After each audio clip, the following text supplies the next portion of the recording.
Hi అండి, అందరు ఎలా ఉన్నారు? బాగున్నారా? నా వీడియో కనుక ఫస్ట్ టైం చూస్తున్నట్లయితే లైక్ సబ్స్క్రైబ్ చేయడం మర్చిపోవద్దు. ఈరోజు మనం టమాటో పచ్చడి ఇడ్లీ కాంబినేషన్ అండి, చాలా బాగుంటుంది.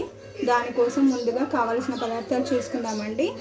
ముందుగా పచ్చిమిర్చి, కొంచెం ఎండుమిర్చి అండ్ రుచికి సరిపడా సాల్ట్, తర్వాత టమాటో అండ్ మనకు వెల్లుల్లి రెబ్బలండి, తర్వాత మనం పోపు దినుసులు. చాలా బాగుంటుందండి ఇడ్లీ కాంబినేషన్ అండి ఇది.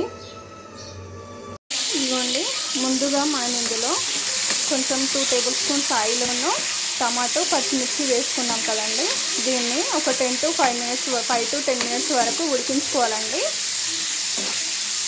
టేస్ట్ అయితే ఇది ఇడ్లీ కాంబినేషన్తో కానీ దోశ కాంబినేషన్తో కానీ చాలా బాగుంటుంది టేస్ట్. ఒకసారి ట్రై చేయండి, హోటల్ స్టైల్లో ఉంటుందండి, చాలా బాగుంటుంది. ఒకసారి ట్రై చేయండి. దీన్ని 10 to 15 మినిట్స్ వరకు ఉడకనిచ్చుకుందామండి.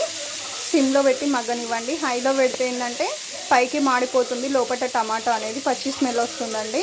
అది రాకుండా చూసుకోవాలంటే మనం లైట్గా బ్రౌన్ కలర్ వచ్చేంత వరకు మంచిగా కుకింగ్ చేసుకోవాలి. తర్వాత చల్లారినాక మనం మిక్సీ పట్టుకుంటే సరిపోతుంది. మిక్సీ పట్టుకున్నాక మనం పోపు దినుసులు, జీలకర్ర, ఆవాలు, శనగపప్పు, ఎండుమిర్చి, కళ్యామాకు లేదని నేను స్కిప్ చేసేసానండి, మీరు కావాలంటే వేసుకోవచ్చు. ఓకేనా? ఇదిగోండి, టమాటా అయితే మనం మిక్సీ పట్టేసామండి పచ్చడి. ఇప్పుడు పోపు సామాన్ల కోసం స్టవ్ ఆన్ చేసి ఇందులో 1 టేబుల్ స్పూన్ ఆయిల్ వేసుకున్నామండి. ఇప్పుడు ఈ పోపు దినుసులు అన్నీ కూడా మనం వేసుకుందామండి.